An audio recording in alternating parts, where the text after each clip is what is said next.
మన ప్రభు అయిన యేసుక్రీస్తు నామములో కూడి వచ్చిన ప్రతి ఒక్కరికి వందనాలు తెలుపుకుంటూ దేవుని యొక్క పరిశుద్ధ గ్రంథంలో నుంచి రోమిలికి రాసిన పత్రిక 11వ అధ్యాయం 20 వచనం మనం చదువుకుందామండి. రోమిలికి రాసిన పత్రిక 11వ అధ్యాయం 20 వచనం.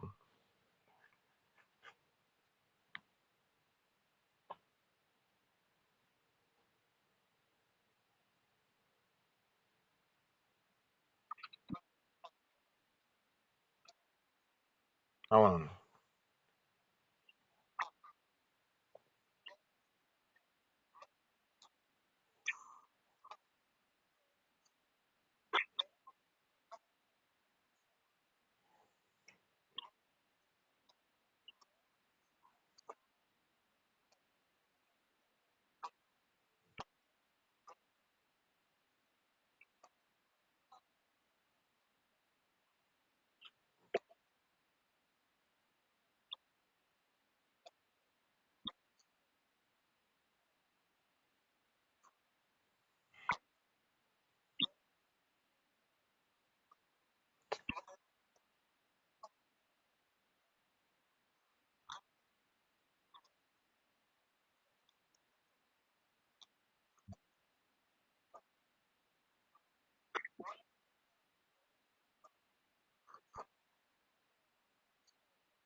చాలు. ఇక్కడ ఉన్న మాటలు బట్టి మనం కొన్ని విషయాలను జ్ఞాపకం చేసుకుందాం. ఇక్కడ అంటున్న మాట ఏమిటంటే, నీవైతే నిలిచి ఉన్నావు. ఇప్పుడు నిలిచి ఉన్న నీ స్థితిని బట్టి నీవు గర్వింపక భయపడుము అంటున్నాడు. దేని విషయంలో మనం భయపడి నడిపించబడాలి? ఎవరి ఏట మన జీవితాల్లో భయపడిన వారుగా ఆ భయపడుతూ నడిపించబడాలి? కొన్ని విషయాలు మనం జ్ఞాపకం చేసుకుందాం. ఇప్పుడు వారైతే వారి జీవితాలలో ఏం చేశారంటే, ఆ నిశ్వాసములో నిలకడగా నిలబడలేని స్థితిలో వారు పడిపోయిన స్థితిలో ఉన్నారు. అయితే ఇప్పుడు నీవైతే నిలిచి ఉన్నావు.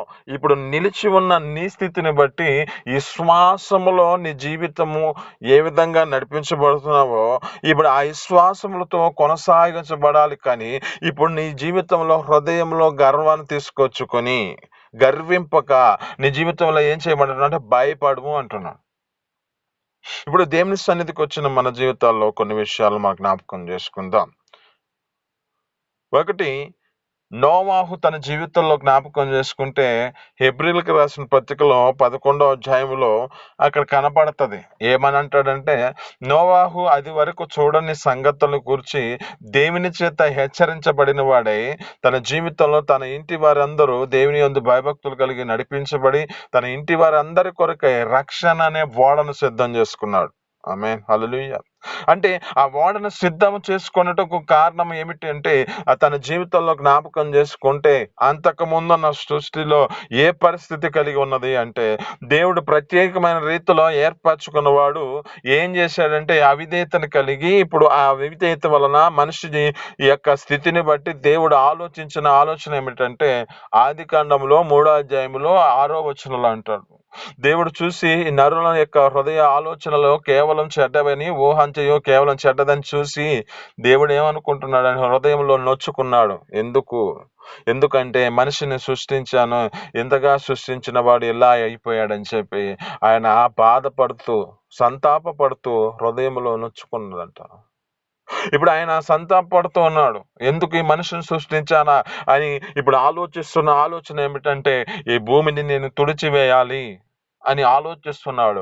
అప్పుడు ఆలోచించిన స్థితిని బట్టి జ్ఞాపకం చేసుకుంటే ఆ దినములలో నోవాహు కృప పొందిన వాడిగా కనబడుతున్నాడంట. ఆమేన్, హల్లెలూయా. ఇతని యొక్క జీవితంలో జ్ఞాపకం చేసుకుంటే ఆ తరములో నీతిమంతుడిగా కనబడుతున్నాడంట.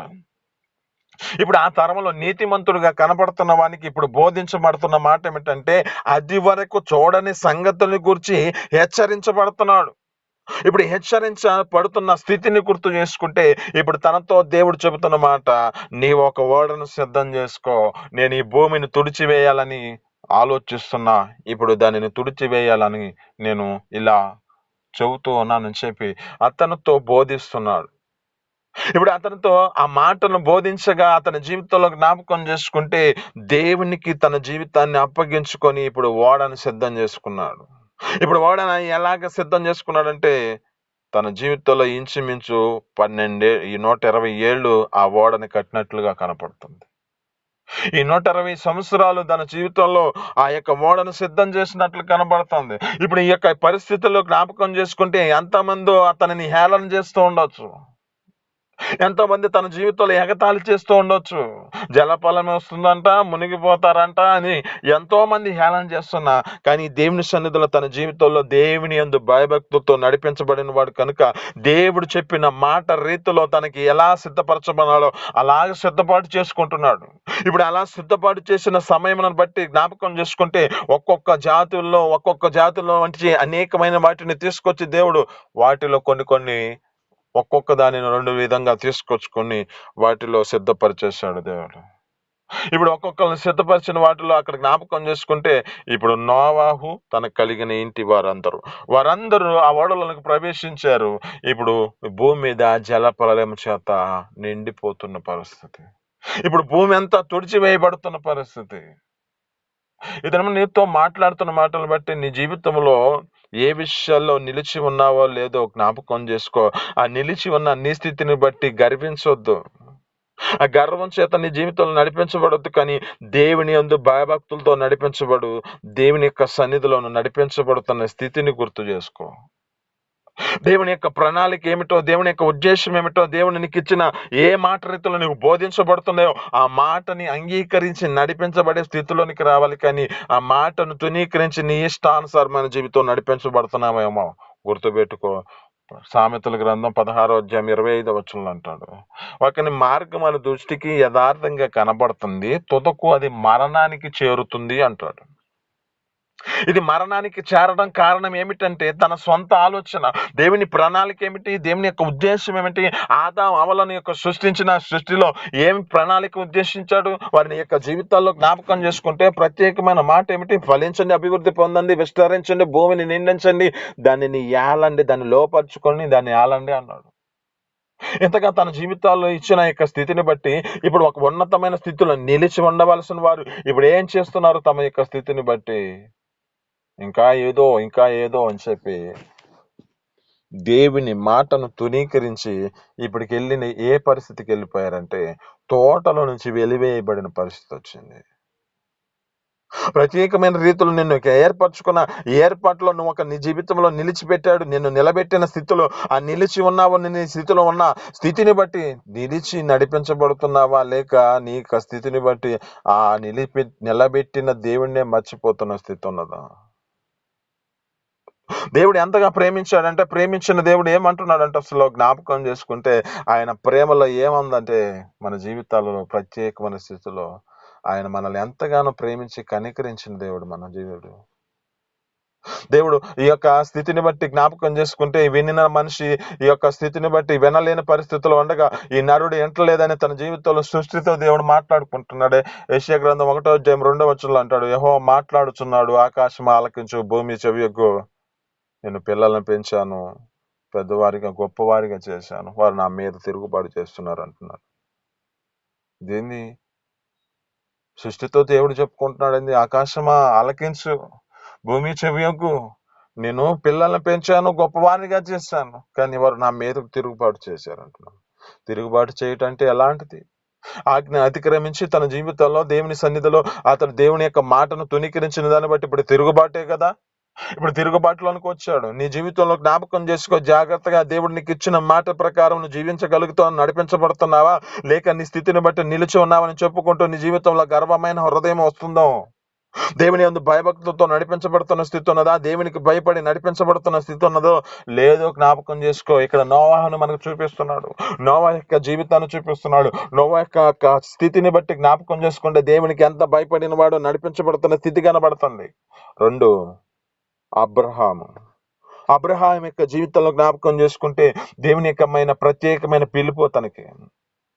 అంతకుముందు ఎలా ఉన్నాడో తెలియదు, కానీ దేవుని యొక్క ప్రత్యేకమైన పిలుపు ఏమిటంటే అక్కడ ఆదికాండంలో 12వ అధ్యాయంలో మీరు జ్ఞాపకం చేసుకుంటే ఏమంటాడంటే, నీ కలిగిన దేశమును, నీ కలిగిన బంధువులని, నీ యొక్క జనమును నిన్ను విడిచి ఇప్పుడు నన్ను వెంబడించు, నేను చూపించిన దేశానికి వెళ్ళు అంటున్నాడు. నిన్ను అక్కడ గొప్ప ఆశీర్వదిస్తాను అంటున్నాడు. ఇక్కడ ఈ యొక్క వ్యక్తి జీవితంలో జ్ఞాపకం చేసుకుంటే దేవుడు చెప్పిన మాట ప్రకారం తన జీవితంలో విధేయతను చూపించిన వాడై నడిపించబడుతున్న స్థితి ఉన్నది. ఇప్పుడు ఇతని విధేయతను బట్టి జ్ఞాపకం చేసుకుంటే దేవుడు గొప్పగా అక్కడ అబ్రహాము దేవుని నమ్మెను, అది అతనికి నీతిగా ఎంచబడింది అంటున్నాడు. అబ్రహాం తన జీవితంలో ఆ యొక్క స్థితిని బట్టి ఆ ప్రదేశం నుంచి విడిచిపెట్టి అక్కడికి దేవుడు చూపించిన మార్గానికి వెళ్ళిన దాన్ని బట్టి అతను ఆశీర్వదించబడ్డాడు. నీతో మాట్లాడుతున్న మాటలు బట్టి దేవుడు నిలబెట్టుకుంటున్న స్థితిలో నువ్వు నిలబడగలుగుతున్న స్థితిలో ఉంటున్నావా, లేక ఆయనను విడిచిపెట్టి నీ జీవితంలో గర్విస్తూ నీ స్థితిని బట్టి దేవునికి భయపడకుండా నడిపించబడుతున్న స్థితి ఏమైనా ఉన్నదేమో. నోవాహు జీవితాన్ని చూపిస్తున్నాడు, అబ్రహాం యొక్క జీవితాన్ని చూపిస్తున్నాడు. అబ్రహాంని జ్ఞాపకం చేసుకుంటే ఇంకా తన జీవితంలో కొదువై ఉన్న పరిస్థితిని బట్టి బాధకరమైన పరిస్థితిలో ఉన్నప్పుడు ఆ బాధను కూడా దేవుడు తెలుసుకొని ఏం చెబుతున్నాడంటే, పైన ఆకాశంలో చూడు, నక్షత్రాలను లెక్క పెట్టేశాయి, ఇసుకను చూడు, ఇసుక రేణువులు లెక్క పెట్టేశాయి, ఇప్పుడు వీటన్నిటిని లెక్క పెట్టు, నీ సంతానం అలాగా అభివృద్ధి పొందుతుంది అంటున్నాడు.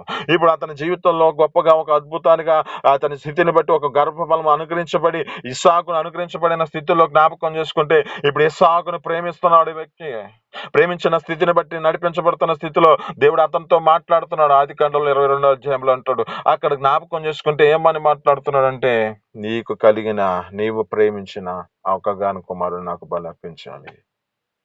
ఏంది, దేవుడే ప్రేమించాడు కదా, మరి దేవుడే ఇచ్చాడు కదా, మరి ఇచ్చిన దేవుడే మళ్ళీ అడుగుతున్నాడు ఏంది అని అనుకోనవచ్చు. మన జీవితాల్లో మన స్థితిని బట్టి మనం ప్రేమించే మనసు దేవుని ప్రేమించగలగాలి, కానీ ఇంకా ఇతర ఏటిని మనం ఎక్కువ ప్రేమించకూడదు. కొరింథీయులకు రాసిన పత్రికలో చివరి 16వ అధ్యాయంలో అంటాడు, మొదటి కొరింథీయుల్లో, యెహోవాని ఎక్కువ ఆయనను ప్రేమించిన వాడు, అంటే తన స్థితిని బట్టి ఆయన ప్రేమించిన వాడు శాపగ్రస్తుడు అని అంటాడు. ఇప్పుడు నీ జీవితంలో ఏం చేయబడాలంటే, నీ స్థితిని బట్టి అక్కడ జ్ఞాపకం చేసుకుంటే అబ్రహాము ఇప్పుడు దేవుడిని ప్రేమించే మనసు లేదేమో అని సందేహంతో తన జీవితంలో ఒక స్థితిని బట్టి తన జీవితం భయపడుతుందా లేదా అని దేవుడు పరీక్షిస్తున్నాడు. ఇప్పుడు నీకు కలిగిన కుమారుడు నాకు అనుగ్రహించు, నీ కలిగిన ఆ యొక్క కుమారుడు నాకు బలి అర్పించాలని చెప్తే అతడు ఏ సందేహపడకుండా బయలుదేరి వెళ్తూ ఆ ప్రదేశానికి వెళ్తున్న సమయంలో ఆ ఇస్సాకు అడుగుతున్నాడు, అయ్యా కట్టెలు ఉన్నాయి, ఇవన్నీ తీసుకొని పోతున్నాం, ఇప్పుడు మరి బలి అర్పించడానికి పశువేదయ్యా అంటున్నా. యెహోవాయే చూసుకుంటాడని చెబుతున్నాడు. ఇలా వెళ్తున్న సమయంలో అక్కడ జ్ఞాపకం చేసుకుంటే ఆ బలిపీఠం మీద తను పెట్టేశాడు ఇస్సాకుని. ఇప్పుడు ఖడ్గం పైకి లేపగా దేవుని యొక్క దూత వచ్చింది, నువ్వు నిజముగా దేవునికి భయపడేవాడు అని చెబుతున్నాడు. ఆమేన్, హల్లెలూయా. ఇదను నీతో మాట్లాడుతున్న మాటలు బట్టి నీవు నిలిచి ఉన్నావని చెప్పుకుంటున్నావే, ఆ స్థితిని బట్టి నువ్వు నీ జీవితంలో ఆ నిలిచి ఉన్న స్థితిని బట్టి పడిపోకుండా జాగ్రత్తగా కాపాడుకో. ఎలాంటి గర్వ హృదయానికి నీ చోటివ్వద్దు. ఎలాంటి నీ జీవితంలో ఎలాంటి నీ స్థితిని బట్టి ఏదో దానికి నువ్వు జీవితాన్ని అప్పగించుకోకో. దేవుడు నీకు ఇచ్చిన స్థితిని బట్టి నువ్వు మర్చిపోవద్దు. అతడు నీకు ఇచ్చిన దాన్ని బట్టి నువ్వు దేవుని యందు భయభక్తులతో నడిపించబడు. మీతో మాట్లాడిన మాటలను బట్టి గత 2 వారాల క్రితము గురువారం చెప్పినప్పుడు మీకు భయభక్తులు కలిగిన వారు, యెహోవా యందు భయభక్తులు కలిగిన వారు స్త్రీ కొనియాడబడును అంటున్నారు. మన జీవితాలలో ఆ దేవుని యందు భయభక్తులతో నడిపించబడుతున్న స్థితిలో ఉంటేనే మన జీవితాలు కొనియాడబడటానికి కారణమవుతుంది. ఒక ప్రత్యేకమైన ఘనతను తీసుకొచ్చే స్థితి కలుగుతుంది. ఇప్పుడు నోవాహుని జ్ఞాపకం చేసుకుంటే నోవాహు అతని స్థితిని బట్టి అక్కడున్న జల ప్రవాహంతో ఆగిపోయిన పరిస్థితిని బట్టి తర్వాత ఏం చేశాడంటే, మొదటిగా దేవుని సన్నిధికి వచ్చిన వాడే దేవునికి బలిపీఠాన్ని కట్టి బలి పశువుల ఆ యొక్క స్థితిని బట్టి అక్కడ బలి అర్పించాడు. బలి అర్పించిన దాన్ని బట్టి జ్ఞాపకం చేసుకుంటే ఆ ఇంపైన సువాసనను ఆగ్రహించి ఇక ఈ భూమిని నేను ఎప్పుడు తుడిచివేయనని ఒక వాగ్దానాన్ని పొందుకున్నాడు అక్కడ నోవాహు. ఆమేన్, హల్లెలూయా. ఇప్పుడు ఈ అబ్రహాం యొక్క జీవితంలో జ్ఞాపకం చేసుకుంటే అబ్రహాం యొక్క స్థితిని బట్టి కూడా దేవుని సన్నిధిలో అతని జీవితంలో ఆ బలిని దేవుని ఎదుటికి తీసుకొచ్చి ఆ బలి అర్పిస్తున్నట్లుగా కనపడుతుంది కనుక ఇప్పుడు గొప్ప అద్భుత రీతిగా తన జీవితంలో అత్యధికమైన అభివృద్ధిని కలుగజేశాడు దాన్ని. ఆదికాండం 17:2 అంటాడు, నిన్ను అత్యధికంగా అభివృద్ధి పొందించేదను. ఇది నీ జీవితంలో ఉండాలంటే నువ్వేం చేయాలంటే గర్వించవద్దు. దేవుని ఎదుటకు వచ్చిన నీ జీవితంలో గర్వపడక నిలిచి ఉన్న స్థితిని బట్టి నిలిచి ఉన్నావు కనుక ఆ నిలిచి ఉన్న దానిని బట్టి జాగ్రత్తగా కాపాడుకో. ఎలాంటి గర్వ హృదయానికి చోటివద్దు. ఎలాంటి నీ స్థితిని బట్టి నీకు కలిగిన దాన్ని బట్టి నీ జీవితంలో నీ యొక్క స్థితిని బట్టి నీవే నీవే నీవే అని అనుకోవద్దు. నాది నాది అని అనుకోవద్దు. దేవుడు మనకిచ్చాడని చెప్పి ఆయన ఇచ్చిన సంకల్పం బట్టి మనం నెరవేర్చబడాలి. ఆయన ఇచ్చిన మన జీవితంలో అదే స్థితిలో మనం నడిపించబడే స్థితిలోనికి రావాలి. 3 ఏసేపు యొక్క జీవితంలో జ్ఞాపకం చేసుకుంటే తన జీవితంలో ఒక స్థితిని బట్టి తన నిలిచి ఉన్న స్థితిని బట్టి ఒక పరిమాణాన్ని ఎదుర్కోవాల్సిన పరిస్థితి వచ్చింది. ఆ పరిస్థితి మనం జ్ఞాపకం చేసుకుంటే ఆ యొక్క స్థితిని బట్టి ఆ యొక్క జీవితాన్ని బట్టి ఆ యొక్క స్థితిని బట్టి అతనితో పాపం చేయాలని ఒక ఆలోచన చేత నడిపించబడుతున్న స్థితి ఒక స్త్రీ వచ్చింది. ఆ యొక్క వ్యక్తి అంటున్నాడు, నేను ఈ విధమైన ఘోరమైన పాపం చేసి నేను దేవునికి విరోధిగా మార్చబడతానని తన జీవితాన్ని కాపాడుకున్నాడు. నిలిచి ఉన్నవారు మన జీవితాలలో ఏం చేయబడాలంటే మన జీవితాలను కాపాడుకునే స్థితిలో ఉండాలి. కానీ ఏ మాత్రము లోకాశలకి లోక వాటిలోకి మన గర్వ హృదయాన్ని మనం తీసుకొచ్చుకునే వారిగా మార్చబడకూడదు. కానీ ఇక్కడ ఏసేపు తన జీవితాన్ని కాపాడుకున్నాడు. కానీ కొన్ని శ్రమలు కొన్ని బాధలకరమైన పరిస్థితి వచ్చింది. కానీ దేవుడు ఒక ఉన్నతమైన స్థితిలోనికి తీసుకెళ్ళి రాజు ఏ విధంగా ఆ యొక్క వ్యక్తి మాట్లాడుతున్నాడో ఆ యొక్క వ్యక్తి జ్ఞాపకం చేసుకుంటే ఇతడు ఎవరైతే చెయ్యెత్తమంటారో అతడు చెయ్యెత్తాలి, ఎవరైతే చేయి దింపంటారో ఎవరైతే అలాగుండాలని చెప్పి ఒక అధికారం అతనికి సింహాసనం పక్కన ఈ యొక్క సింహాసనం వేయబడి ఏసేపు ఆ సింహాసనం కూర్చున్నవాడిగా కనపడుతున్నాడు. ఆమేన్, హల్లెలూయా. మన దేవుడు ఒక ఉన్నతమైన స్థితిలోనే తీసుకొచ్చేవాడు కనుక మన జీవితాలు ఏం చేయబడాలంటే దేవుని ఎదుట మన జీవితాలు గర్వింపక దేవునికి భయపడి నిలిచి ఉన్నామని చెప్పుకుంటున్నామే. ఆ నిలిచి ఉన్న స్థితిని గుర్తు చేసుకుంటూ నిలబడే స్థితిలోనే ఉండాలి. కానీ ఏమాత్రమో పడిపోయే స్థితిలోనికి రాకుండా పడిపోయే లోక సంబంధమైన కోరికలకు లోక సంబంధమైన అనేకమైన ఆశలకు మన జీవితాలను అప్పగించుకోకుండా జాగ్రత్తగా కాపాడుకుందాము గాక. ఈ మాటలు మీ వెనుకలలో దీవించి ఫలించును గాక. చిన్ని ప్రార్థన. పరిశుద్ధుడ జీవాధిపతి ఆశ్చర్యకరుడ మహోన్నతుల నీకు స్తోత్రాలు. మీ అపారమైన ప్రేమ చేత మీ కృప చేత నా తండ్రి ఇది మనం మాతో మాట్లాడిన మాటలు బట్టి నేను స్తోత్రాలు తండ్రి.